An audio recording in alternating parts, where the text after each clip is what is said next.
කාලයක් මේ නිලධාරීන් මිලදී ගත්තා. ஒரு காலகட்டத்திலே இந்த அதிகாரிகளை காசு கொடுத்து வாங்கினார்கள், கொள்வனவு செய்தார்கள். அந்த කාලයක් මේ නිලධාරීන් උන්ට යටත් වෙලා වැඩ කරා. ஒரு காலகட்டத்தில் இந்த அதிகாரிகள் போதை வஸ்து வியாபாரிகளுக்கு அடிபணிந்து අද செயல்பட்டார்கள். යුද්ධය අවසන් වෙලා කෙටි කාලෙකදී නැවත මේ පළාත් யுத்தம் முடிவடைந்து ஒரு குறுகிய காலத்திலே இந்த பகுதி ක්‍රමානුකූල පියවරෙන් පියවර படிப்படியாக මේ මද්ද්‍රව්‍ය වල ගොදුරු බවට පත් වෙමින් තිබෙනවා. இந்த போதை வஸ்து அச்சுறுத்தலுக்கு எழுந்து முன்னுக்கு வர வேண்டும். අපේ හැම ග්‍රාම සේවා වසමුකම நாங்கள் அனைத்து கிராம சேவை பிரிவுக்கும் පොලිස් නිලධාරි මහත්මයෙක් ඉන්නවා. போலீஸ் உத்தியோகத்தர் இருக்கிறார், මහජන ආරක්ෂක කමිටුව තියෙනවා. மக்கள் பாதுகாப்பு கமிட்டி ஒன்று இருக்கு, குழு ඒත් ஒன்று. යුද්ධ තිබුණා. யுத்தம் இருந்தது, ගැටුම් තිබුණා. முருகல் நிலை இருந்தது. උතුර දකුණ දෙමව්පියන්ගේ දරුවා හිමි වුණා. வடக்கில் தெற்கில் பிள்ளைகள் அழிந்தன. எமது பெற்றோர்கள். මොකද අවසන් ප්‍රතිඵලය? என்னது இறுதியான பெருபேறு? ஒரு புனித ஸ்தலத்தை அடிப்படையாக கொண்ட முருகல் நிலைகள் ஏற்படுகின்றன.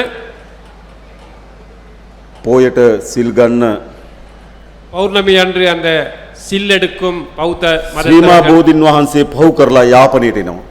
திரிமா போதி அந்த புனித ஸ்தலத்தை கடந்து யாழ்ப்பாணத்துக்கு பௌர்ணமி தினமும் இங்கு இருக்கும் இந்த பன்சலையில் அல்லது விகாரையிலே ஒன்று கூடுகிறார்கள். ඉඩම් වෙනුවෙන් නෙවෙයි ජාතිවාදය වෙනුවෙන්. காணிக்காக அல்லது இனவாத அடிப்படையில் ஒரு இனவாத செயலுக்கும் நாங்கள் மீண்டும் தலை தூக்குவதற்கு இடம் அளிக்க மாட்டோம் என்று கூற விரும்புகிறேன்.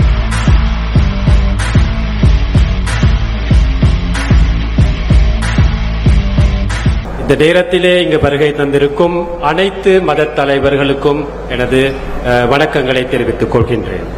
අමාත්‍යවරුනි, පාර්ලිමේන්තු මන්ත්‍රීවරුනි, අපේ අමාත්‍යංශවල ලේකම්තුමාලා, පොලිස්පතිතුමා, අපේ පොලිසිය නියෝජනය කරන මහත්වරුන්, ත්‍රිවිධ හමුදාවේ නිලධාරි මහත්වරුන්, ඒ වගේම අපේ දිසාපතිතුමා ඇතුළු ප්‍රාදේශීය ලේකම්තුමාලා, ග්‍රාම සේවක නිලධාරි මහත්වරු, සංවර්ධන නිලධාරි මහත්වරු ආදී බොහෝ දෙනෙක් මේ අවස්ථාවට සම්බන්ධ වෙලා ඉන්නවා. அதே போன்று இங்கு வருகை தந்திருக்கும் அமைச்சர்கள், பாராளுமன்ற உறுப்பினர்கள், அமைச்சின் செயலாளர்கள், போலீஸ் மா அதிபர், ராணுவ தளபதி, அதே போன்று இங்கு வந்திருக்கும் ராணுவ வீரர்கள், அதே போன்று அரசு அதிகாரிகள், பிரதேச செயலாளர்கள், அதே போன்று மாவட்ட அதிபர் உள்ளிட்ட அனைத்து அரசு ஊழியர்களுக்கும் எனது மனமார்ந்த வணக்கங்கள். මා මේ යාපනයේ දිස්ත්‍රික්කයට ඇවිල්ලා විවිධ අවස්ථාවල මෙහි වෙසෙන ජනතාව මුණ ගැහිලා තිබෙනවා. நான் பல தடவைகளில் யாழ்ப்பாணத்திற்கு வந்து வருகை தந்து இங்கிருக்கும் மக்களை சந்தித்திருக்கின்றேன். ඒ සෑම අවස්ථාවකටම වඩා සුවිශේෂී අවස්ථාවකට තමයි අද මා සම්බන්ධ වන්නේ. அந்த அனைத்து சந்தர்ப்பங்களையும் விட மிகவும் விசேடமான ஒரு சந்தர்ப்பமாகத்தான் நான் இந்த சந்தர்ப்பத்தை கருதுகின்றேன். යන් කවරක්වත් නෙවෙයි. அது வேறு ஒன்றுமல்ல, අපේ රට, எமது நாடு, අපේ තරුණ පරම්පරාව, எமது இளம் பரம்பரை, අපේ රාජ්‍ය යාන්ත්‍රණය எமது அரசத்துறை මුළුමනින්ම ගිලගනිමින් මේ முற்றுமுழுதாக දියත්වමින් තිබෙන මද්ද්‍රව්‍ය උවදුර පරාජයට පත් කිරීමේ අරමුණින් තමයි අද අපි තමුන්නාන්සලා මුණ ගැහෙන්නේ. முற்றுமுழுதாக விளங்கிக் கொண்டிருக்கும் இந்த போதை வஸ்து இந்த பிரச்சனையை தீர்ப்பதற்காகத்தான் நாங்கள் இன்று அனைவருமே சந்தித்திருக்கின்றோம். අපිට රටක් හැටියට විශාල බලාපොරොත්තු සහ අපේක්ෂාවන් තිබෙනවා. நமக்கு ஒரு நாடு என்ற அடிப்படையிலே விசேடமாக பல்வேறு எதிர்பார்ப்புகள், எண்ணங்கள் இருக்கின்றன. අපේ රට ලෝකේ දියුණු රටක් බවට පරිවර්තනය කළ යුතුයි. எமது நாட்டை உலகிலேயே மிக சிறப்பான ஒரு நாடாக மாற்ற வேண்டிய தேவை இருக்கு. අපේ රට තුල නීතිය විධානයේ ආධිපත්‍යය තහවුරු කළ යුතුයි. எமது நாட்டின் இந்த சட்டத்துறை எல்லாத்துக்கும் சமனாக நடைமுறைப்படுத்த வேண்டும். අපේ රට තුල ශක්තිමත් ආර්ථිකයක් ගොඩනගිය යුතුයි. எமது நாட்டில் மிகவும் சக்தி வாய்ந்த ஒரு பொருளாதாரத்தை அமைக்க வேண்டும். අපේ රට තුල සාමකාමීත්වය, සහෝදරත්වය, විශ්වාසය ගොඩනගිය යුතුයි. எமது நாட்டிலே அமைதியான நிலவும் சகோதரத்துவன் வாழும் மக்களை நாங்கள் உருவாக்க வேண்டும். ඒවා හොඳ රටක් අපේ දරුවන්ට හොඳ අනාගතයක් වෙනුවෙන් අවශ්‍ය වෙනම කරුණු. எமது நாட்டிலே இந்த நாட்டை சிறப்பான ஒரு நாடாக அமைக்கும் அந்த தேவை எமக்கு இருக்கின்றது. එහෙත් අද මේ සියලු අපේක්ෂාවන් සහ බලාපොරොත්තු එක් අභියෝගයක් හමුවේ යථාර්ථයක් බවට පත්වීමේ අනතුරකට අපි මුහුණ දී තිබෙනවා. என்றாலும் ஒரு விடயம் தொடர்பிலே நாம் அனைவருமே இந்த விடயம் சிறப்பான நாட்டை அமைக்கும் விடயம் ஒரு சவாலாக இன்று காணப்படுகின்றது. ඒ අනතුර තමයි මේ විස මද්ද්‍රව්‍ය අනතුර. அந்த அச்சுறுத்தல் தான் இந்த விசைப்போதை அச்சுறுத்தல். කිසිදු තැනක්, எந்த ஒரு இடத்தையும், කිසිදු පුරවැසියෙක්, எந்த ஒரு பிரஜையையும், කිසිදු නගරයක්, எந்த ஒரு நகரத்தையும் ගමක් බේදකින් තොරව මේ ව්‍යසනය පැතිරමින් තිබෙනවා. கிராமம் என்ற அடிப்படையில் இல்லாமல் இந்த அச்சுறுத்தல் எல்லா இடங்களிலுமே பரவி இருக்கின்றது. මේ ව්‍යසනය පරාජයට පත් කළ යුතුයි. இந்த அச்சுறுத்தலை நாங்கள் தோற்கடிக்க வேண்டும். ඇයි? ஏன்? ඔබ දන්නවා உங்களுக்கு தெரியும், අපේ රටේ අම්මලා තාත්තලා තමන්ගේ දරුවා පිළිබඳ විශාල අපේක්ෂාවකින් යුතුව எமது நாட்டிலே அனைத்து பெற்றோர்களும் தமது பிள்ளைகள் தொடர்பாக பெரியதொரு எதிர்பார்ப்புடன் இருக்கின்றார்கள். හදනවා වඩනවා. විශාල බලාපොරොත්තු යුතුව තමන්ගේ දරුවන් விசேடமான උගන්වනවා ஒரு අපේක්ෂාවන් සහිත ඉදිරියට ගේනවා. எதிர்பார்ப்புடன் நாம் அனைவரும் இருக்கின்றோம். ඒත් දෙමව්පියන්ගේ සියලු බලාපොරොත්තු මේ විස මද්ද්‍රව්‍යයට ගොදුරු වුණු දරුවාගේ ව්‍යසනය විසින් අඩපණ කර තිබෙනවා. அந்த எதிர்பார்ப்புள்ள பெற்றோர்களின் அந்த எதிர்பார்ப்புகள் இந்த விசைப்போதற்கு அடிமையான பிள்ளைகள் காரணமாக அதை மங்கி போயிருக்கின்றது. ඒකට දුප්පත් පවුලක්ද පොහොසත් පවුලක්ද දෙමළ සිංහල මුස්ලිම් ભેදකින් තොරව මේ ව්‍යසනය පැතිරමින් තිබෙනවා. இந்த அச்சுறுத்தல் பணக்கார குடும்பங்கள், ஏழை குடும்பங்கள், சிங்கள குடும்பங்கள், தமிழ் குடும்பங்கள், முஸ்லிம் குடும்பங்கள் என்று எந்த ஒரு வேறுபாடுமின்றி இந்த அச்சுறுத்தலுக்கு அனைவருமே இரையாக இருக்கின்றார்கள். මේ මද්ද්‍රව්‍ය විසින් උපයා ගන්නා මා අධික ධනය இந்த போதை வஸ்து வியாபாரத்தினூடாக சம்பாதித்துக் கொள்ளும் பெரியதொரு பணம், ඒ ධනයේ බලය විසින් අපේ රාජ්‍ය යන්ත්‍රයට අතපොවලා තිබෙනවා. அந்த பணத்தின் பலமாக இந்த அரச இயந்திரத்தை ஆட்டி படைக்கின்றார்கள். අපි ඒක දන්නවා. எங்களுக்கு அது தெரியும். බන්ධනාගාර ඇතුලේ சிறைச்சாலைகளுக்குள் අත්අඩංගුවට පත්වන අය මේ ව්‍යාපාර කරමින් ඉන්නවා. கைதானவர்களும் இந்த வியாபாரத்தை செய்து கொண்டிருக்கிறார்கள். ඉතාමත් කාර්යක්ෂම සේවයක් අපේ පොලිසිය කරන ගමන් කීප දෙනෙක් මේ ව්‍යාපාරේ ගොදුරු බවට පත් වී තිබෙනවා. மிகவும் ஒரு சிறப்பான சேவை போலீஸ் துறை நடாத்தும் அதே நேரத்திலே ஒரு சில போலீசார் இதற்கு இரையாகி இதற்கு ஆதரவு தெரிவித்து வருகிறார்கள். රේගු දෙපාර්තමේන්තුව அதே போன்று சுங்கவரி திணைக்களம், RMU එක මෝටර රථ ප්‍රවාහන දෙපාර්තමේන්තුව எமது வாகன பதிவு செய்யும் திணைக்களம், ඉමිග්‍රේෂන් එක உள்வரவு வெளியுறவு அமைச்சு, ඒ ඇතුලේ ජීවත් වෙන ඒ ඇතුලේ වැඩ කරන දුර්වල නිලධාරීන් මෙහි ගොදුරු බවට පත් වෙලා තිබෙනවා. இந்த திணைக்களங்களுள் பணிபுரியும் மிகவும் எளிமையான மிகவும் சக்தி இல்லாத நபர்களும் இதற்கு இரையாக இருக்கின்றார்கள். ඒ විතරක් නෙවෙයි රාජ්‍ය සේවයේ වැදගත් තැන්වල මේ උවදුරට ගොදුරු වෙච්ච නිලධාරීන් අපි හඳුනාගෙන තිබෙනවා. அது மட்டுமல்ல, இந்த அரச துறையிலேயே சில இடங்களிலும் அரச அதிகாரிகள் இதற்கு இரையாக இருக்கின்றார்கள், අත්අඩංගුවට අරගෙන තිබෙනවා. கைது செய்திருக்கின்றார்கள். කොහොමද මේ යමින් තිබෙන්නේ? දරුවන් මේ රටේ මෙහි ගොදුරු බවට පත් වෙලා තිබෙනවා නම් රාජ්‍ය සේවය මේ මද්ද්‍රව්‍ය ව්‍යාපාරිකයන්ගේ ගොදුරු බවට පත් වෙමින් තිබෙනවා නම් අපි රටක් හැටියට ගමන් කරමින් තිබෙන කොහාටද කියලා මම තමුන්වහන්සේලාගෙන් දැනගන්න කැමතියි. எமது நாட்டு அரசு துறை, எமது நாட்டு பாதுகாப்பு துறை, எமது பெற்றோர்கள், சில பிள்ளைகள் இதற்கு இரையாக இருந்தால் இந்த நாட்டை நாங்கள் எங்கு கொண்டு போய் சேர வேண்டும்? ඒ නිසා අනිවාර්යෙන් මේ ව්‍යාපාරය පරාජයට පත් කරන්න ඕන. ஆகவே கட்டாயமாக இந்த அச்சுறுத்தலை நாங்கள் தோற்கடிக்க வேண்டும். මේ ව්‍යාපාරය වර්ධනය කෙසේද? இந்த இந்த இந்த துறை அபிவிருத்தி அடைந்தது ஏன், வளர்ந்தது ஏன்? ප්‍රධාන වශයෙන් දේශපාලන රැකවරණය මේ කුඩු ව්‍යාපාරයන්ට තිබුණා. பிரதானமாக அரசியல்வாதிகளின் அனுசரணை இந்த போதை வஸ்து துறையோட தொடர்பு இருந்தது. සමහර පළාත්වල දේශපාලකයන් ඒ කුඩු ලේබල් වලින් හඳුන්වන්න පටන් ගත්තා. சில பகுதிகளிலே அரசியல்வாதிகளை அந்த போதை வஸ்துன்ற பெயரை சொல்லித்தான் அழைத்தார்கள். අපි ඔබට එක සහතිකයක් දෙන්නම්. நாங்கள் உங்களுக்கு ஒரு உறுதியை வழங்குகிறோம். නැවත අපේ රටේ කුඩු ව්‍යාපාරිකයන්ට දේශපාලන රැකවරණ නොලැබෙන ආණ්ඩුවක් මේ රටේ ජනතාව ගොඩනගලා තිබෙනවා. மீண்டும் ஒரு தடவை இந்த நாட்டிலே அந்த போதை வஸ்துக்கு இரையான அல்லது போதை வஸ்துடன் தொடர்பு இல்லாத ஒரு அரசாங்கத்தை நாங்கள் கட்டியெழுப்புகின்றோம். அதை தொடர்ந்தும் நாங்கள் நடாத்தி செல்கிறோம். සමහර වෙලාවට මේ මැඩපවත්වන තියෙන ආයතනවල சில நேரம் இதை தடுக்க இருக்கும் சில நிறுவனங்களில் கூட ප්‍රධානීන් මේ ඇත්තක එකට ගනුදෙනු කර බව එළිදරව් වෙලා තිබෙනවා. பிரதான நபர்கள் கூட இந்த போதை வஸ்துவுடன் தொடர்பு இருக்கின்றது எங்களுக்கு தெரியும். අත්අඩංගුවට ගන්න කෙනා கைது செய்ய நாங்கள் செய்திருக்கின்றோம். නිදාස් කරන තැනට සාක්ෂි ගොනු කරලා තිබෙනවා. அவற்றை சாட்சிகளுடன் அவர்களுக்கு தண்டனை வழங்குவதற்கு நாங்கள் தயாராக இருக்கின்றோம். නීතිය ඉටු කරන තිබෙන ආයතන சட்டத்தை நடைமுறைப்படுத்த இருக்கும் நிறுவனங்கள் ඒ ඉහළම පුටුමෙහි ආධිපත්‍යයට යටත් කරගෙන තිබෙනවා.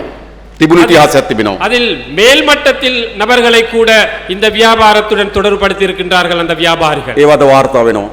அவற்றை நாங்கள் நிறுத்த வேண்டும். මා හිතනවා අපේ ආරක්ෂක ලේකම්තුමා நான் நினைக்கின்றேன் எமது பாதுகாப்பு செயலாளர், අපේ මහජන ආරක්ෂාව පිළිබඳ ලේකම්තුමා, எமது பொதுமக்கள் பாதுகாப்பு அமைச்சர், අපේ පොලිස්පතිතුමා, எமது போலீஸ் மா அதிபர், අපේ ත්‍රිවිධ හමුදාවේ ප්‍රධානීන් எமது முப்படை தலைவர்கள் මේ කිසිවෙක් එම පාතාලේ හෝ කුඩු ව්‍යාපාරිකයන්ගේ ගොදුරු බවට පත් නොමැති බව මා සහතික කරලා කියන උන් ලෑස්ති මේ වැඩේ කරන්න. இவர்கள் யாருமே இந்த பாதாள உலக கோஷ்டிகளுடன் அல்லது போதை வஸ்து வியாபாரிகளுடன் தொடர்பு இல்லை என்பதை நான் உறுதியாக கூறுகின்றேன். කාලයක් මේ නිලධාරීන් මිලදී ගත්තා. ஒரு காலகட்டத்திலே இந்த அதிகாரிகளை காசு கொடுத்து வாங்கினார்கள், கொள்வனவு செய்தார்கள். அந்த කාලයක් මේ அதிகாரிகள். නිලධාරීන් උන්ට යටත් වෙලා වැඩ කරා. ஒரு காலகட்டத்தில் இந்த அதிகாரிகள் போதை வஸ்து வியாபாரிகளுக்கு அடிபணிந்து අද செயல்பட்டார்கள். මුළුමනින්ම වෙනස් වී තිබෙනවා. இன்று முற்று முழுதாக மாறி இருக்கின்றது. මේ අත්අඩංගුවට ගැනීම සඳහා තිබෙන යාන්ත්‍රණය පිරිසුදු වී තිබෙනවා. இந்த கைது செய்ய இருக்கும் இந்த துறை இன்று சுத்தமாக இருக்கின்றது. හැබැයි තාමත් තැනින් තැන අපිට සමහර ඒවා වාර්තා වෙනවා. ஆனால் இன்றும் சில இடங்களிலே ஒரு சில சம்பவங்கள் நாங்கள் கேள்விப்படுகின்றோம். මා ඒ සියලු නිලධාරීන් ඉල්ලන්නේ කරුණා කරලා ගනුදෙනුව අත්හරින්න. நான் அந்த அனைத்து அதிகாரிகளிடம் கேட்டு நிற்பது, அந்த தொடர்புகளை இன்றே நீங்கள் விலக்கி விடுங்கள். තෝරගන්න පාරවල් දෙකයි තියෙන්නේ. எங்களுக்கு தேர்ந்தெடுப்பதற்கு 2 பாதைகள் தான் இருக்கின்றன. එක්ක ගනුදෙනුව අත්හරින්න, ஒன்று அந்த தொடர்பை நீக்குங்கள், එක්ක රාජකාරීන් ඉවත් වෙන්න. அல்லது அந்த துறையிலிருந்து நீங்கள் நீக்குங்கள். කුඩු ව්‍යාපාරිකයන් පාතාලයන් සමග ගනුදෙනු කරමින් அந்த රාජකාරිය කරන්න කිසිත් මිඩක් නොදෙන බව සාතික කරනවා. அந்த போதை வஸ்து தொடர்புடன் இருப்பவர்கள் எமது அரசு அதிகாரிகளில் உள்ள தொடர்புகளை நாங்கள் முற்றாக நீக்குவோம். මා දන්නවා මේ පොලිසිය ආරක්ෂක හමුදාව මේ සඳහා විශාල වේශධාර නිලධාරීන් ඉන්නවා. எங்களுக்கு தெரியும் பாதுகாப்பு துறையிலே போலீசார் எவ்வளவோ கஷ்டப்படும் தலைவர்கள் காணப்படுகின்றார்கள். ඒ නිලධාරීන්ටත් කරන නිගරුවක් තමයි අර මද්‍රව්‍ය ජාලයත් එක්ක සම්බන්ධ වෙලා ඉන්න නිලධාරීන්. அந்த அதிகாரிகளுக்கு, சிறப்பாக செயல்படும் அதிகாரிகளுக்கும் ஏளனப்படுத்தும் சம்பவம் தான் போதை வஸ்து விற்பனையாளர்களுடன் தொடர்பு கொள்ளும் அந்த ஒரு சில அதிகாரிகள். ඒ නිසා කිසිදු පසුබෑමකින් තොරව අපි මේ මද්‍රව්‍ය වැටලීම සඳහා තිබෙන රාජ්‍ය යාන්ත්‍රණ ශක්තිමත් කිරීම සහ පිරිසුදු කළ යුතු මේ අභියෝගයට අපි මුහුණ දෙන්න. ஆகவே எந்த ஒரு பின்னடைவும் இல்லாமல் இந்த போதை வஸ்து ஒழிப்பு திட்டத்தை நாங்கள் முன்னெடுப்போம், அதை முற்றுமுழுதாக நாங்கள் தடுப்போம் என்று கூறிக்கொள்ள விரும்புகிறோம். කාලයක් අපිට කිව්වා පොලිසිය මහත්තයට ඔත්තුව දෙන්න බයයි. ඔත්තුව දුන්නට පස්සේ කුඩු ව්‍යාපාරිකයා අතට දුන්නේ කවුද කියලා යනවා. ஒரு காலத்திலே ஒரு கருத்திருந்தது சமூகத்திலே, ஏதாவது போதை வஸ்து தொடர்பான தகவலை போலீசாரிடம் சொன்னால் அந்த தகவல் போதை வஸ்து வியாபாரியின் காதிலே அவற்றை கேட்கப்படும் என்று. ඒවා තැන තැන සිද්ධ වුණු පොඩි සිදුවීම්. அவை சில இடங்களிலே ஏற்பட்ட சில சம்பவங்களாகும். හැබැයි ඒක සමස්ත පොලිසියටම ඒක නිගරුවක් බවට පත් වෙලා තිබෙනවා. ஆகவே ஒட்டுமொத்த போலீசாருக்கும் அது ஒரு கீழ்த்தரமான சம்பவமாக இருந்தது. එනිසා වෙනස් කළ යුතුයි. ஆகவே அதை நாங்கள் நிப்பாட்ட வேண்டும். ඒ විතරක් නෙවෙයි අපේ රටේ පොදු ජනතාව அது மட்டுமல்ல, எமது நாட்டின் பொதுமக்கள் මේ වෙන විශාල වෙනසක් දරිය යුතුයි.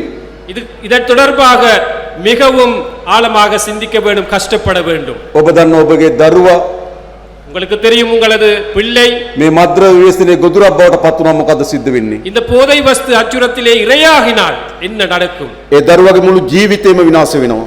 அந்த பிள்ளையின் முழு எதிர்காலமுமே இருண்ட ஒரு எதிர்காலம். දෙමව්පියන් මහත් බලාපොරොත්තුවෙන් ඒ දරුවා හැදුවේ. பிள்ளைகள் பெரும் எதிர்பார்ப்புடன் தான் பிள்ளைகளை வளர்ப்பார்கள். ඒ බලාපොරොත්තු මුළුමනින්ම කඩා වැටෙනවා.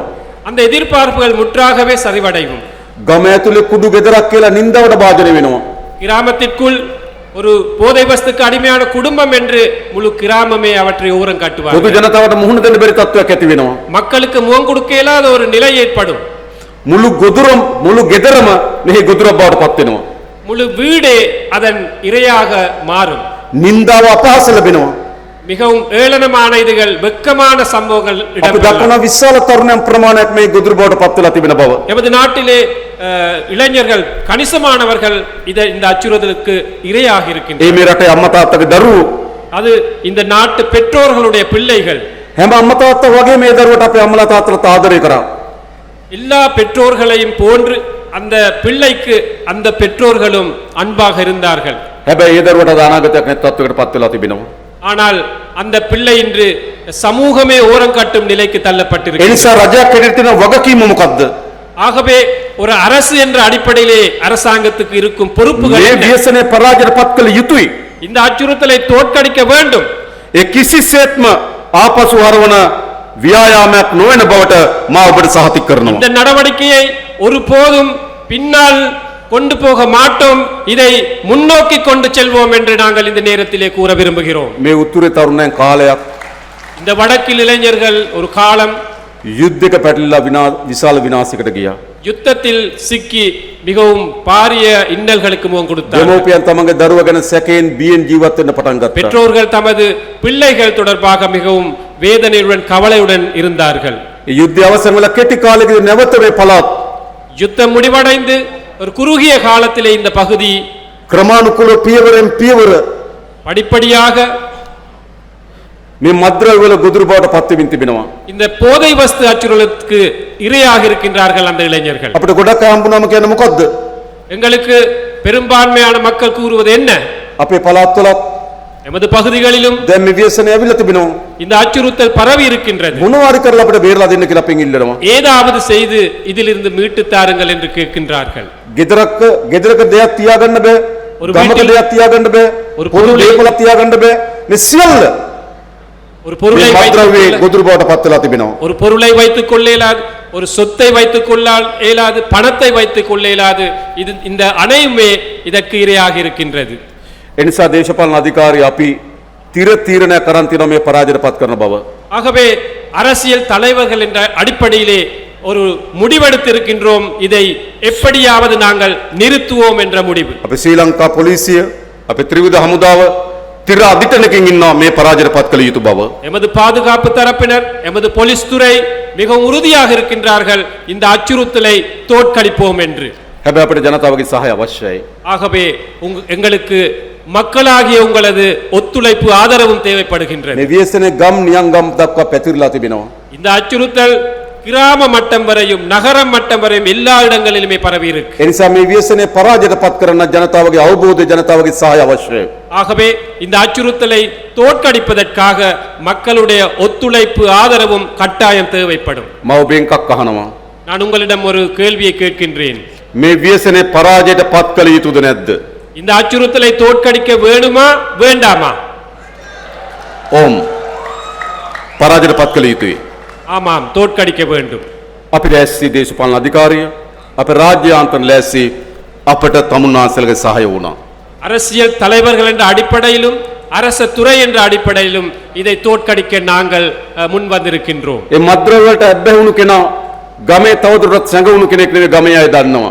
அந்த போதை வஸ்துக்கு அடிமையானவர் தொடர்ந்தும் ஒளிந்து திரிய இயலாது. அந்த ஊராக்கள் தெரியும் யார் யார் போதை வஸ்துக்கு அடிமையாக இருக்கின்றார்கள். ගමට ඇවිල්ලා මේක විකුණන කෙනා හැංගිලා නැහැ ගමේ අය දන්නවා. போதை வஸ்து வியாபாரம் செய்பவரும் அந்த ஊராக்கள் தெரியும். හැබැයි මොකද වෙලා තියෙන්නේ? ஆனால் என்ன நடந்திருக்கு? ගමේ අයට බයෙ ඉන්නවා. ஊராக்கள் அல்லது அந்த கிராமத்து மக்கள் அவருக்கு பயத்தில் இருக்கிறார். කියන්න බයයි. சொல்வதற்கு பயம், හැප්පෙන්න බයයි. அவருடன் மோதுவதற்கு பயம். ඒ නිසා බයට සැඟවිලා ඉන්නවා. ஆகவே பயம், அச்சத்தினால் நாங்கள் ஒன்றும் செய்யாமல் இருக்கின்றோம். අපරාධකරුවන්ගේ ග්‍රහණයට අපි යටත් විය යුතුද?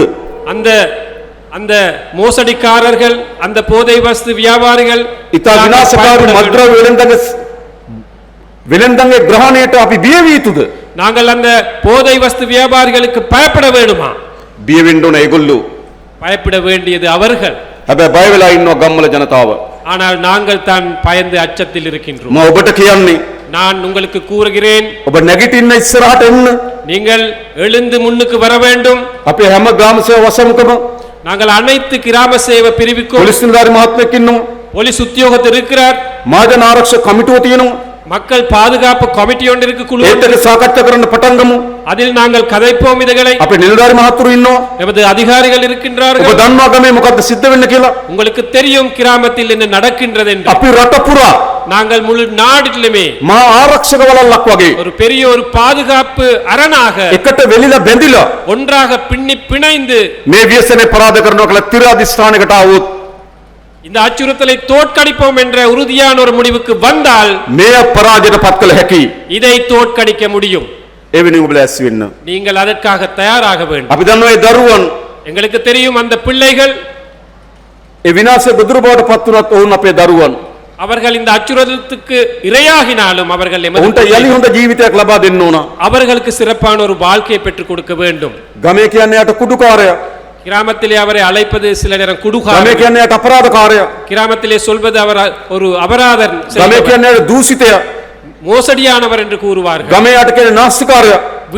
வீணான ஒரு நபர் என்று கூறுவார்கள். හැබැයි එයත් අපේ දරුවෙක්. ஆனால் அவரும் எமது ஒரு பிள்ளை. අපි අසමත් වී තිබෙනවා උන් ඒ ගොදුරු බවට පත් කරගන්න. நாங்கள் தோல்வி இருக்கின்றோம் அவரை அதிலிருந்து ඒ නිසා එහි වග மீட்டு. උත්තර කරවන්නේ ගොදුරු බවට පත් වූ තරුණය විතරක් නෙවෙයි. ஆகவே நாங்கள் அந்த இளைஞரை மீட்டெடுப்பது மட்டுமல்ல, ඔවුන් බේරගන්න අසමත් වුණු අපිත් එහි වග උත්තර කරුවෝ. அவரை மீட்டெடுக்க தோல்வி கண்ட நாங்களும் தோல்வியானவர்கள். තමන්ගේ දරුවෝ මේ ව්‍යසනයෙන් බේරගන්න බැරි වුණා නම් දෙමව්පියන්ට වගකීමක් තිබෙනවා. தமது பிள்ளையை அதிலிருந்து மீட்டெடுக்க இயலாமற் போனால் பெற்றோருக்கும் அதில் තමන්ගේ වසමෙන් මේ ව්‍යසනයෙන් බේරගන්න බැරි වුණා නම් පොලිසියට වගකීමක් තියෙනවා.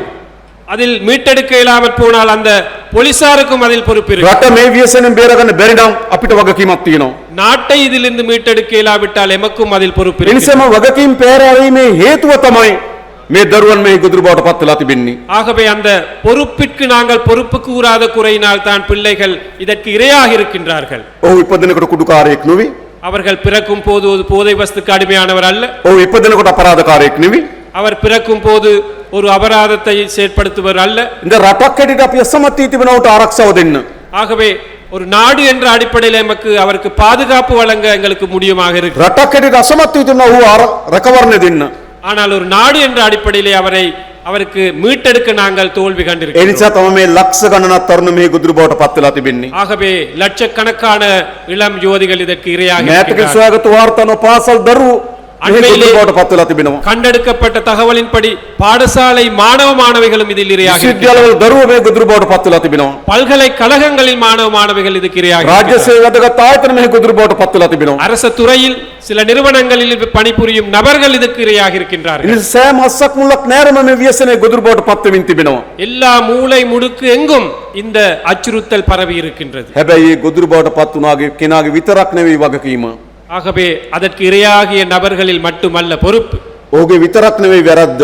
அவர் அந்த நபரின் மட்டுமல்ல தவறு. වගකිය යුතු අප ඒ වගකීම අත්හැරීමේ වැරද්ද. பொறுப்பு வாய்ந்தவர்கள் பொறுப்பு கூறாததும் இதில் ஒரு ඒක தவறு. ඉතිහාසයක් වෙන්න පුළුවන්. அது ஒரு வரலாறாக இருக்கும். කාලයක් මේ ව්‍යසනයේ තිබුණ ඉතා කුඩා නගර කීපයක சில காலங்களிலே இது ஒரு சில கிராமங்களில் நகரங்களிலே தான் இந்த அச்சுறுத்தல் இருந்தது. සංතාර කලාපයත් එක්ක ගැට ගැවුණු කුඩා නගර කීපයක තමයි මේ ව්‍යසනය මීට අවුරුදු 20කට 30කට කලින් තිබුණේ. சுற்றுலாத்துறையை மையமாக கொண்ட நகரங்களிலே தான் சில வருடங்களுக்கு முன்பு, சில தசாப்தங்களுக்கு முன்பு இந்த போதை පසුව வஸ்து ප්‍රධාන அச்சுறுத்தல். නගර කරා මේ ව්‍යසනය පැතුරුණා. இது அனைத்து பாகங்களுக்கும் இன்று பரவி இருக்கின்றது. ගම් නියංගම් කරා මේ ව්‍යසනය පැතුරුණා. ஒவ்வொரு கிராம மட்டத்திலும் மூலை முடுக்கெங்கும் பரவி இருக்கின்றது. මේ ව්‍යසනයත් එක්ක සන්නද්ධ අපරාධ කල්ලි ගොඩනගෙන්න පටන් ගත්තා. இந்த අச்சுறுத்தலுடன் பல்வேறு ஆயுத பாணிகள் இதில் தொடர்பு ඔවුන් இருக்கிறார்கள். විශාල ධනයක් එක්රැස් කරගන්න පටන් ගත්තා. அவர்கள் பெரிய அளவு பணத்தை சேகரித்துக் கொண்டிருக்கிறார்கள். අවියායුධ එක්රැස් කරගන්න සමත්කම තිබෙනවා. ஆயுதங்களை சேகரித்துக் கொண்டிருக்கிறார்கள். හමුදාවේ තිබුණු ආයුධ උන් ගාවට ගිහින් තිබෙනවා. ராணுவத்தில் இருக்கும் ஆயுதங்கள் அவர்களுடைய கையில் இருக்கின்றது. නිසා කුඩු ව්‍යාපාරය උන් සතු තිබෙනවා. ஆகவே அந்த போதை வஸ்து විශාල வியாபாரம் මූල්‍ය බලයක් උන් සතු තිබෙනවා. கையில இருக்கின்ற அதிகாரங்கள் இருக்கின்ற අවියායුධ උන් සතු තිබෙනවා. ஆயுதங்கள் இருக்கின்றது. තමන්ගේ ජීවිතය පිළිබඳ කිසි හැඟීමක් නැති තරුණයෝ මරා වෙඩි තියාගන්න ඔවුන් මහ දවාලේ පාරට බහින තත්ත්වයක් ඇති වී තිබෙනවා. வாழ்க்கை தொடர்பான எந்த ஒரு எதிர்பார்ப்பும் இல்லாத இளைஞர்கள் தற்கொலை செய்யும் நிலைக்கு இன்று මේ தள்ளப்பட்டிருக்கிறார்கள். එකරේ වර්ධන වූවක් නොවේ. இது ஒரு இரவில் அபிவிருத்தி அடைந்தது அல்ல. දශක දෙක තුනක් ක්‍රමානුකූලව சில தசாப்தங்களாக இது படிப்படியாக පාලන අධිකාරී නිදාගෙන හිටියා. அதிகாரிகள் நித்திரை தூங்கியிருந்தார்கள். සමහර අය උන් එක්ක එකතු වෙලා හිටියා. சிலர் அவர்களுடன் சேர்ந்திருந்தார்கள். ඒ ඔක්කොගේම ප්‍රතිඵලයක් කරනවා මේක ව්‍යසනයේ බවට පත් වී තිබෙනවා. இந்த அனைத்து விடயங்களிலும் பெருபேராக இது இன்றைக்கு பெரிய ஒரு அச்சுறுத்தலாக අන්නේ மாறியிருக்கு. අත්තරීමේ ගොදුරු තමයි ඒ දරුවෝ. அந்த பொறுப்பை சரியாக ஆற்றாததன் விளைவுதான் அந்த பிள்ளைகள். ඒ නිසා අපි කොච්චර රටලීම් කරලා ஆகவே நாங்கள் எவ்வளவு சுற்றி வளைத்தாலும் ඒ දරුවන් විතරක් අත්තට උඩ ගත්තට පළක් නැහැ. அந்த பிள்ளைகளை மட்டும் கைது செய்ததால் මේක උඩ සිට பலனில்லை. බින්දින්න පටන් ගන්න උනා. இதை முற்று முழுதாக அகற்றுவதற்கு நாங்கள் தயாராக வேண்டும். මේ ජාවාරම උඩම ඉන්න කණ්ඩායම අත්තට උඩ ගන්න ඕන. இந்த வியாபாரத்திலே மேல் மட்டத்தில் இருப்பவர்களை நாங்கள் ප්‍රධාන බෙදහැරීම් ජාලය අඩපණ කරන්න ඕන. பிரதான விநியோகிப்பு இதை நாங்கள் தோற்கடிக்க ගම්මාන මට්ටමේ තියෙන බෙදහැරීම් ජාලය අඩපණ කරන්න ඕන. கிராம மட்டத்துக்கு விநியோகிப்பதை நாங்கள் தடை செய்ய வேண்டும். ඒකට අපේ රාජ්‍යාන්තරණ අපි මුහුණ දෙන්න ලෑස්ති. அதற்கு அரசு துறையில் இருக்கும் நாங்கள் முகம் கொடுக்க தயார். හැබැයි අර දරුවා ஆனால் அந்த பிள்ளை අපි බේර ගන්න ඕන. பிள்ளை நாங்கள் අපි மீட்டெடுப்போம். බන්ධනාගාර වලට ගියපුවාම நாங்கள் சிறைச்சாலைகளுக்கு போகும்போது අවුරුදු 18 20 25 නාබර තරුණ තරුණියන් මේ ගොදුරු බවට පත්වලා බන්ධනාගාරගත වෙලා ඉන්නවා. 18 வயது 20 வயது 25 வயது நகர்ப்புறங்களிலே வாழும் ඔවුන්ට ඕනේ ජීවිතයක් අපි ලබා දෙන්න ඕන. அவர்களுக்கு சிறப்பான ஒரு வாழ்க்கையை பெற்று නිසා අපේ තියෙන මද්ද්‍රව්‍ය තුරන් කිරීම විතරක් නෙවෙයි. ஆகவே நமக்கு இருப்பது இந்த போதை வஸ்தை துடைப்பது மட்டுமல்ல, ඒ මද්ද්‍රව්‍ය වලට ගොදුරු වුණු දරුවන්ට අනාගතය අපි හදන්න ඕන. அந்த போதை வஸ்துக்கு அடிமையான பிள்ளைகளுக்கு சிறப்பான எதிர்காலத்தை அமைத்துக் ඒ கொடுப்போம். නිසා පුනරුත්ථාපන මධ්‍යස්ථාන ගණනාවක් අපි රට පුරා ඇති කරනවා. ஆகவே புனர்வாழ்வளிக்கும் நிலையங்கள் பலவற்றை நாங்கள் அமைக்கின்றோம். ඔබගේ දරුවා එතෙන්ට බාර දෙන්න. உங்களது பிள்ளை அதற்கு அந்த இடங்களிலே ஒப்படையுங்கள். මද්ද්‍රව්‍යයට අබ්බැහුණු දරුවෝ බාර දෙන්න. போதை வஸ்துக்கு அடிமையான பிள்ளை ஒப்படையுங்கள். නැමත අපි ඔබට மீண்டும் நாங்கள் உங்களுக்கு ඔබ අපේක්ෂා කරපු දරුවා ලබා දෙන්නම්. நீங்கள் எதிர்பார்க்கும் அந்த பிள்ளையை நாங்கள் பெற்றுக் கொடுப்போம். උන්ට වෘත්තීය රැකියාවක් පුහුණු කරන්නම්. தொழில் பயிற்சியை வழங்குவோம். ගමට ගෙදරට රටට වැඩදායක පුද්ගලයෙක් බවට පරිවර්තනය කරන්නම්. கிராமத்திற்கு பகுதிக்கு வீட்டுக்கு ஒரு பிரயோசனமான ඒ பேஜை සඳහා நாங்கள் විශාල පුනරුත්ථාපන මධ්‍යස්ථාන ගණනාවක් අපි ඇති කරන්න සැලසුම් කළා உருவாக்குகிறோம். තියෙනවා. ஆகவே நாங்கள் பல்வேறு புனர்வாழ்வு நிலையங்களை அமைக்க ඒවට எதிர்பார்க்கிறோம். ඉතා වැදගත් පුහුණුව සහිත කණ්ඩායමක් පත් කරනවා. அதற்கு பயிற்சி பெற்ற பயிற்சியாளர்களை நாங்கள் මේ நியமிப்போம். වීසෙන්ට පත්වුණු දරුවන් බේර ගන්න ඕන. அந்த அடிமையான பிள்ளைகளை காப்பாற்ற வேண்டும். ඔවුන්ට හොඳ අනාගතයක් අපි හදන්න ඕන. அவர்களுக்கு சிறப்பான ஒரு எதிர்காலத்தை ඒ நாங்கள் නිසා මම ඔබගෙන් ඉල්ලා සිටින්නේ ஆகவே நாங்கள் உங்களிடம் கேட்டு நிற்பது, මේ වීසෙන් ඔබගේ දරුවා ගිල ගන්න තෙක් ඔබ බලන් ඉන්නවද? இந்த அச்சுறுத்தலுக்கு உங்களது பிள்ளை இரையாகும் வரை நீங்கள் பார்த்திருப்பீர்கள். ඔබගේ දොර ගාවට මේ වීසෙන් ඇවිල්ලා තිබෙන්නේ. உங்கள் கதவு வரையும் இந்த அச்சுறுத்தல் வந்திருக்கின்றது. දොර වාගෙන හිටියට වැඩක් නැහැ. ஆகவே கதவை மூடிக்கொண்டிருப்பதால் මේ දොර කඩාගෙන ඔබගේ නිවසට ඇතුල් වෙනවා. இந்த கதவை உடைத்துக் கொண்டு உங்கள் வீட்டு உள்ளுக்கு வரும் இந்த போதை අම්මා තාත්තා வஸ்து. මොනතර රැකවරණය දුන්නත් වැඩක් නැහැ. பெற்றோர்கள் எவ்வளவு பாதுகாப்பு அளித்தாலும் பிரயோசனம் இல்லை. සමාජයේ මේ ව්‍යසනේ තියෙනවා නම් சமூகத்திலே இந்த அச்சுறுத்தல் இருக்குமானால், අම්මා තාත්තා කොතර උසස් රැකියාවක යෙදුනත් වැඩක් නැහැ. பெற்றோர்கள் எவ்வளவு உயர் பதவியிலே இருந்தாலும் பிரயோசனம். දරුවා යන සමාජ අනාරක්ෂිත නම් பிள்ளைகள் இந்த அச்சுறுத்தலில் அடிமைகளாக இருந்தால், ඒ නිසා මොකද්ද කරන්න ඕනකම තිබෙන්නේ? ஆகவே இதை மீட்டெடுப்பதற்கு நாங்கள் என்ன මේ செய்யணும்? සමාජයේ මේ ව්‍යසනේ පරාද කළ යුතුයි. சமூகத்திலே இதை நாங்கள் தோற்கடிக்கணும். මම ඔබට ආරාධනා කරනවා நான் உங்களை அழைக்கின்றேன். දේශපාලන අධිකාරියට අපි මුළුමනින්ම මේකට නායකත්වය දෙනවා. அரசியல் தலைவர்கள் என்ற அடிப்படையில் நாங்கள் இதற்கு முற்றுமுழுதான தலைமைத்துவத்தை வழங்குவோம். කිසිදු බියගැන්මකට எந்த ஒரு அச்சுறுத்தலுக்கும் කිසිදු තරජනයකට எந்த ஒரு பயமுறுத்தலுக்கும் යටත් වෙන්නේ නැතුව அடிபணியாமல் මේ සන්නද්ධ අපරාධ කල්ලි இந்த பாதாள உலக கோஷ்டிகள், මේ මද්ද්‍රව්‍ය අපරාධ කරුවන් இந்த போதை வஸ்து வியாபாரிகள் අපි අපේ රටෙන් මුලින් උපටා දමන ඔබට මම සාතික කරනවා. මේක කරනවා நாங்கள் මේ எமது වැඩේ. நாட்டில் இருந்து முற்றாகவே அகற்றி விடுவோம் என்ற அந்த உறுதியை நான் இந்த நேரத்திலே வழங்குகிறேன். ඔබට අපිට ඔබගේ සහාය අපිට අවශ්‍යයි. உங்களது ஆதரவு எங்களுக்கு தேவைப்படுகிறது. ඇයි? ஏன்? මේ ව්‍යසනය තමයි අපේ රට මුළුමනින්ම බිඳවට්ටන්න හේතු වී තිබෙනවා. இந்த அச்சுறுத்தல் எமது நாட்டையே முற்றுமுழுதாக கவிழ்த்த முடியுமான ஒரு விடை. අපිට අවශ්‍ය හොඳ රටක්. எங்களுக்கு தேவை ஒரு சிறப்பான நாடு. අපේ සිංහල දෙමළ මුස්ලිම් සියලු ජනයා සහෝදරත්වයෙන් ජීවත් වන රටක් අපිට ඕන. எமது நாட்டிலே சிங்களம், தமிழ், முஸ்லிம் என்ற வேறுபாடு இல்லாமல் நாங்கள் அனைவரும் ஒன்றாக வாழும் ஒரு நாடு දශක தேவை. ගණනාවක් අපි අනකොට ගත්තා. பல தசாப்தங்களாக நாங்கள் දශක ගණනාවක් யுத்தம் අපි අතර செய்தோம். සැකයෙන් වෛරයෙන් ක්‍රෝධයෙන් ජීවත් වුණා. பல தசாப்தங்களாக நாங்கள் சந்தேகத்தால் இருந்தோம். මොනවද අපිට ලැබුණේ? என்னது எங்களுக்கு மிஞ்சியது? යුද්ධ තිබුණා. யுத்தம் இருந்தது, ගැටුම් තිබුණා. முருகல் நிலை இருந்தது, උතුර දකුණ දෙමව්පියන්ගේ දරුවා අහිමි වුණා. வடக்கில் தெற்கில் பிள்ளைகள் அழிந்தன. எமது பெற்றோர்கள் මොකද අවසන් ප්‍රතිඵලය?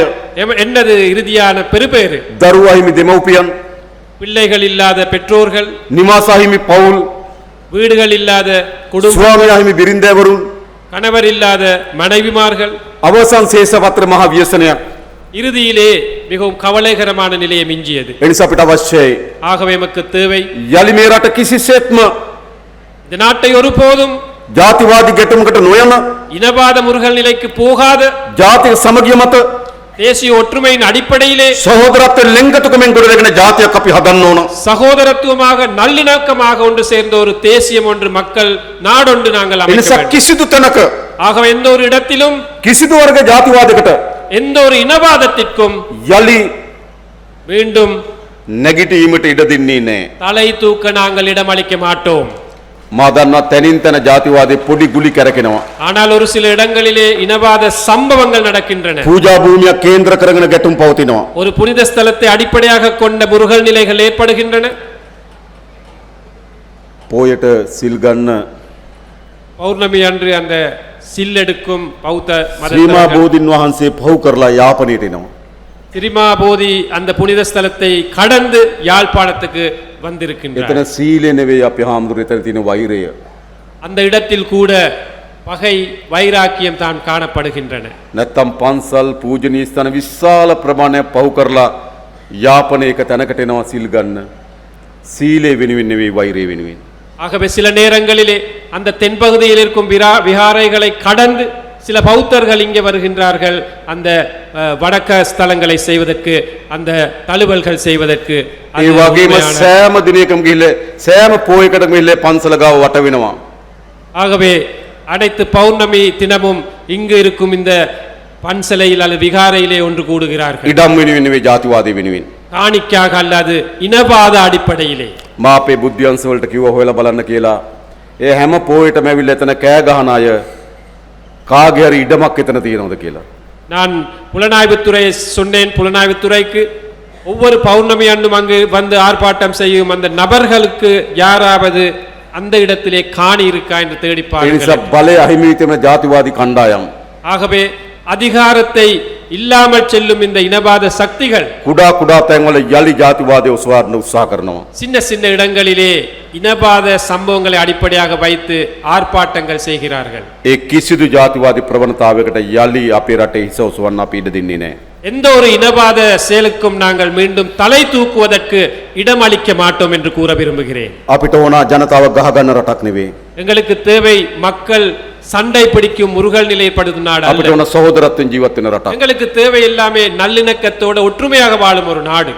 අපිට ඕන අනේකා කරේ සැකයෙන් බලන තරුණයන් නෙවෙයි. எங்களுக்கு தேவை இன்னொருத்தரை சந்தேகமாக பார்க்கும் ஒரு நாடு. අනේකා කරේ ආදරයෙන් විශ්වාසයෙන් බලන තරුණයන් අපිට අවශ්‍යයි. மற்றவர்களை அன்பாக நம்பிக்கையாக அவதானிக்கும் ஒரு நாடு தேவை. අපි ඒ සඳහා ක්‍රියාමාර්ග රැසක් අරගෙනමින් තිබෙනවා. அதற்காக நாங்கள் எத்தனையோ வேலை திட்டங்கள் எடுத்திருக்கின்றோம். පළමු කොටම හොඳ ආර්ථික හයියක් තියෙන්න ඕන. முதலாவதாக எங்களுக்கு ஒரு நல்ல பொருளாதார பலம் இருக்க வேண்டும். ක්‍රීඩාවට සහ ඊට අවස්ථා විශාල ප්‍රමාණයක් අපි නිර්මාණය කරන්න ඕන. அதற்காக விளையாட்டுத்துறையை நாங்கள் மேம்படுத்த வேண்டும்.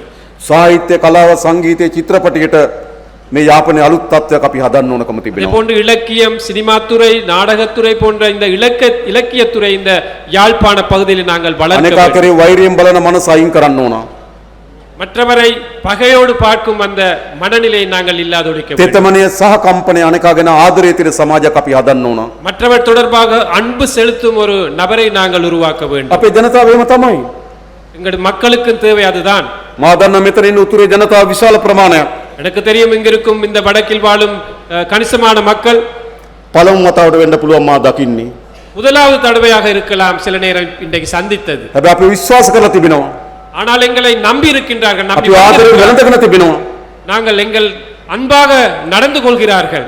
මම ඔබට එක සහතිකයක් දෙන්නම්. நான் ஒரு உறுதியை வழங்குகிறேன். ඔබ අප කෙරෙහි තබා තිබෙන විශ්වාසය කිසිසේත්ම බිඳවටන්නේ නැති බව මම ඔබට සහතික කරනවා. நீங்கள் எம் மீது வைத்திருக்கும் அந்த நம்பிக்கையை ஒரு போதும் நாங்கள் அதை இடைநிறுத்த மாட்டோம் என்று தீங்கு விளைவிக்க மாட்டோம் என்று ඔබ கூறுகிறோம். පළමු වතාවට நீங்கள் முதற் தடவையாக ආණ්ඩුවක් කරේ විශ්වාසය තබලා තිබෙනවා. அரசாங்கத்தை நம்பினீர்கள். ඉස්සර උතුර කොහොමද? முன்பு காலத்திலே இந்த வடமாகாணம் எப்படி? හැමදාම ආණ්ඩුවට එරෙහි. இந்த நாளும் அரசாங்கத்துக்கு எதிராகத்தான் මොකද්ද செயல்பட்டார். යාපනයේ තිබුණු මතය? என்ன கருத்து இந்த வடமாகாணத்தில் இருந்தது? දකුණේ තියෙනවා සිංහල ආණ්ඩුවක්, උතුරේ අපිට දෙමළ ආණ්ඩුවක් ඕන කියලා කිව්වා. தென் பகுதியிலே ஒரு சிங்கள அரசாங்கம் இருக்கின்றது. ஆகவே வடமாகாணத்திற்கு எங்களுக்கு தமிழ் அரசாங்கம் ஒன்று தேவை. දකුණේ තිබුණ ආණ්ඩුව උතුර ජනතාවට දැනුනේ නැහැ තමන්ගේ ආණ්ඩුවක් කියලා. தென் பகுதியில் இருக்கும் அரசாங்கம் நீங்கள் விளங்கவில்லை, நீங்கள் உணரவில்லை உங்களது அரசாங்கம் என்று. හැබැයි මම ඔබට එකක් කියන්නම්. நான் ஒன்றை கூற விரும்புகிறேன்.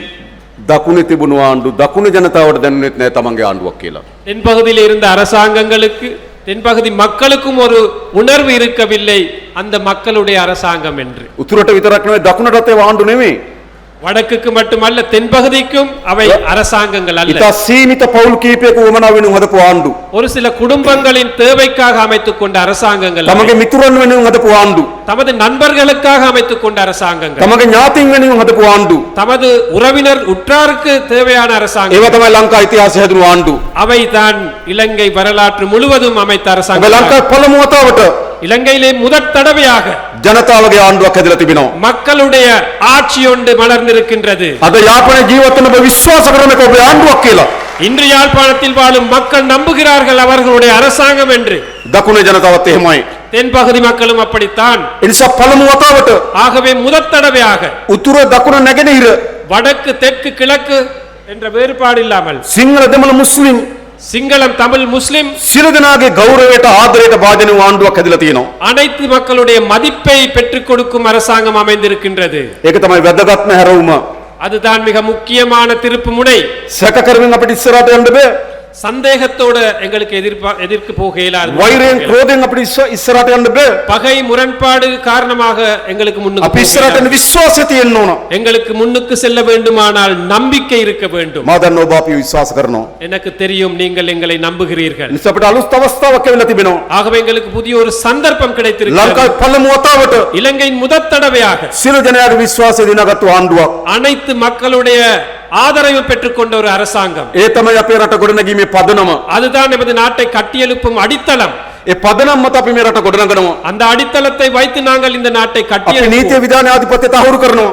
நாங்கள் இந்த மக்களுடைய அந்த உறுதியை நாங்கள் நிலைநாட்டுவோம்.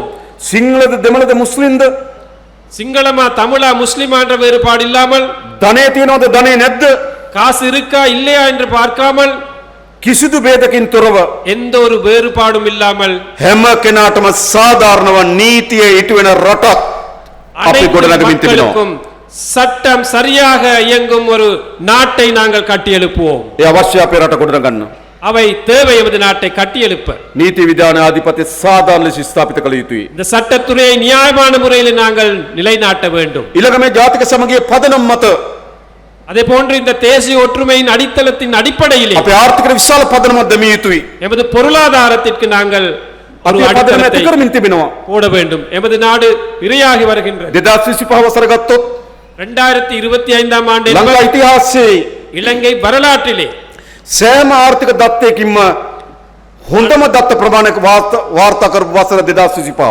அனைத்து பொருளாதார தரவுகளும் சிறப்பான தரவுகளாக இருந்த வருடம் தான் 2025ஆம் ஆண்டு வருடம் என்று. වැඩිම ආදායම උපයපු වසර, அதிகூடிய வருமானம் ஈட்டிய வருடம், අඩුම අයවැයහිගේ තිබුණු වසර, மிகவும் குறுகிய வரவு செலவு பற்றாக்குறை இருந்த වැඩිම வருடம், සංචාරකයන් ආපු වසර, மிக கூடிய சுற்றுலா பயணிகள் வந்த වැඩිම வருடம், විදේශගත ශ්‍රී ලාංකිකයන් සල්ලි උපු වසර, எல்லா அந்த வெளிநாட்டு ஊழியர்களும் காசு அனுப்பிய வருடம், மேலதிகமாக காசு அனுப்பிய வருடம், වැඩිම දේශීය ආදායම් දෙපාර්තමේන්තුව ආදායම් උපයපු වසර, உள்நாட்டு இறைவரி திணைக்களம் அதிகூடிய வருமானத்தை ஈட்டிய வருடம், වැඩිම ණය ගෙවපු වසර, அதிகூடிய அளவிலே கடன் செலுத்திய வருடம்.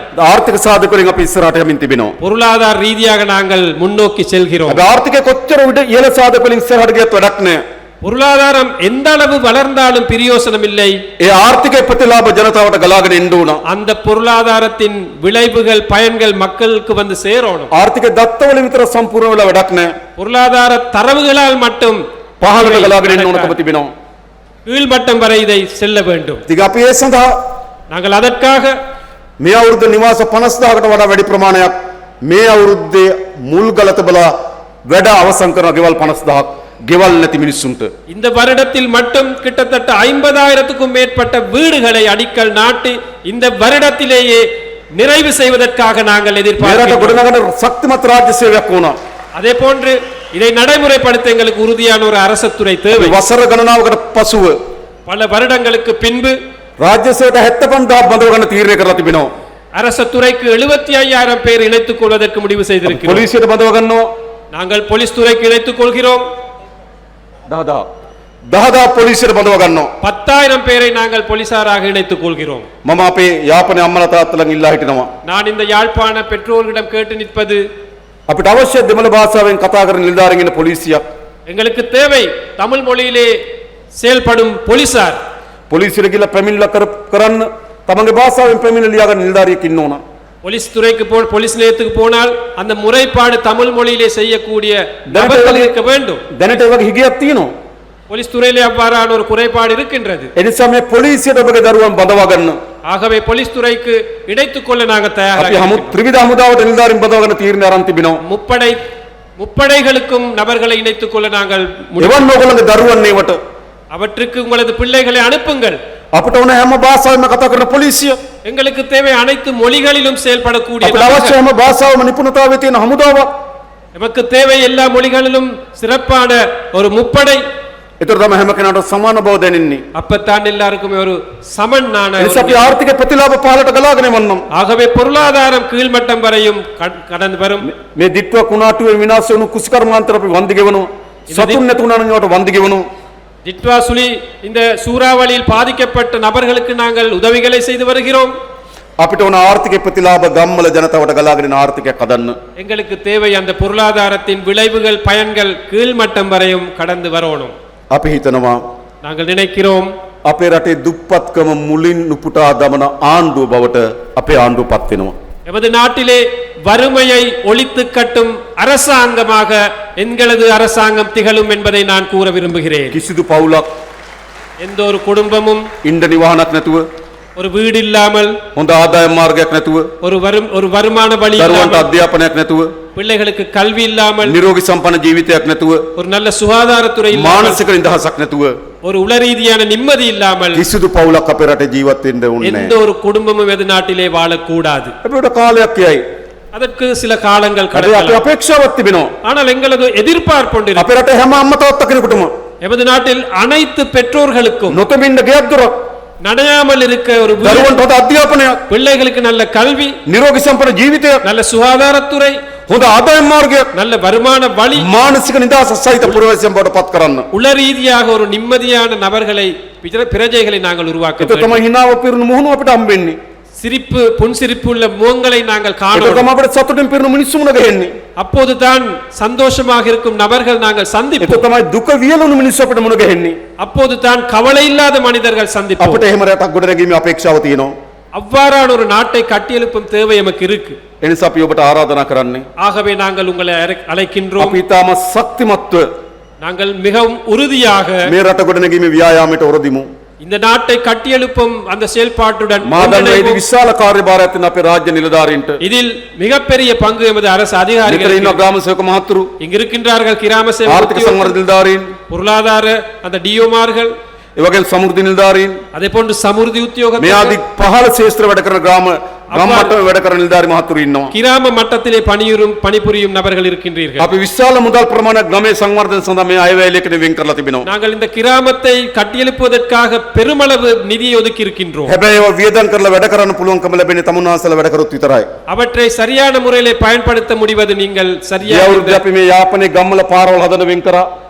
கடந்த வருடத்திலே ගම්වල පාරවල් හදන වෙන් කරා කීයද? யாழ்ப்பாண வீதிகளை புனரமைப்பதற்கு நாங்கள் ஒதுக்கினோம் 250 million. 250 மில்லியன் ரூபாய் ஒதுக்கினோம். ඉතින් විශාල මුදල් ප්‍රමාණයක් අපි වෙන් කරා. பெரிய ஒரு நிதியை நாங்கள் මේ උතුරු පළාතේ ගම්වල පාරවල් හදන මිලියන 5000ක් වෙන් කරා. இந்த வடமாகாணத்திலே பாதைகள் புனரமைப்பதற்காக 5000 மில்லியன் ரூபாய் ஒதுக்கினோம். හැබැයි සමහර සල්ලි ඉතුරු වෙලා ආවා. ஆனால் கொஞ்சம் மீதியாகி திரும்ப அரசாங்கத்துக்கு போனது. ඉතුරු කරන්න එපා. මේ අවුරුද්දේ විශාල මුදල් ප්‍රමාණයක් ගම්වල සංවර්ධනයට එවලා තියෙනවා.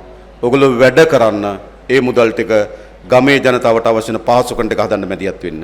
ஆகவே நிதியை செலவழிக்காமல் திரும்ப அனுப்பாமல் அந்த கிராமத்தின் அபிவிருத்தியை நீங்கள் செயல்படுத்துவதற்காக செயல்படுங்கள் என்பதை நான் ඒ මොනොත් கேட்டுக்கொள்கிறேன். අපේ ජනතාවගේ ජීවිතය ඉතා ඉක්මනින් වේගවත් උසස් කරන්න පුළුවන්. அப்போதுதான் நமது இந்த மக்களுடைய அந்த வாழ்க்கை தரத்தை வேகமாக எங்களுக்கு உயர்த்த முடியும். ඉතින් ගොඩක් අපිට වැඩ තියෙනවා. நிறைய வேலைகள் பணிகள் எங்களுக்கு இருக்கின்றன. හැබැයි වැඩ අතර ප්‍රධානම වැඩේ මේ මද්ද්‍රව්‍ය උදුර අපි තුරන් කරන්න ඕන. அந்த அனைத்து பணிகளுக்குள்ளும் இந்த போதை வஸ்து அச்சுறுத்தலை தோற்கடிப்பது பிரதானமான ஒரு பணியாக ஏற்றுக்கொள்ளுங்கள். අවියාවිදගත සන්නද්ධ අපරාධකරුවන් ඉන්න විනාශ කරන්න ඕන. பாதாள உலக கோஷ்டிகள் ஆயுதம் ஏந்தி இருக்கின்றார்கள், அவரை ஒழித்து கட்ட வேண்டும். මද්ද්‍රව්‍ය ව්‍යසනය විනාශ කරන්න ඕන. இந்த போதை வஸ்து அச்சுறுத்தலை நாங்கள் ஒழித்து கட்ட வேண்டும். මේ ව්‍යසනයෙන් අපේ ගම්, අපේ නගර, අපේ ජාතිය මුදව ගන්න ඕන. இந்த அச்சுறுத்தலில் இருந்து எமது கிராமம், நகரம், அந்த பகுதி, நாடு அனைத்தையும் நாங்கள் மீட்டெடுக்க ඒ வேண்டும். වෙනුවෙන් අපි හැමදෙනාම එක්ව වැඩ කරමු කියලා ඉල්ලා සිටිමින් මම නතර වෙනවා. බොහොම ස්තුතියි. නன்றி வணக்கம். இந்த அனைத்து காரியங்களையும் செயல்படுத்துவதற்கு நாங்கள் அனைவருமே ஒன்றிணைந்து செயல்படுவோம் என்று கூறிக்கொண்டு நிறுத்திக் கொள்கின்றேன். நன்றி வணக்கம் என்று கூறிக்கொண்டு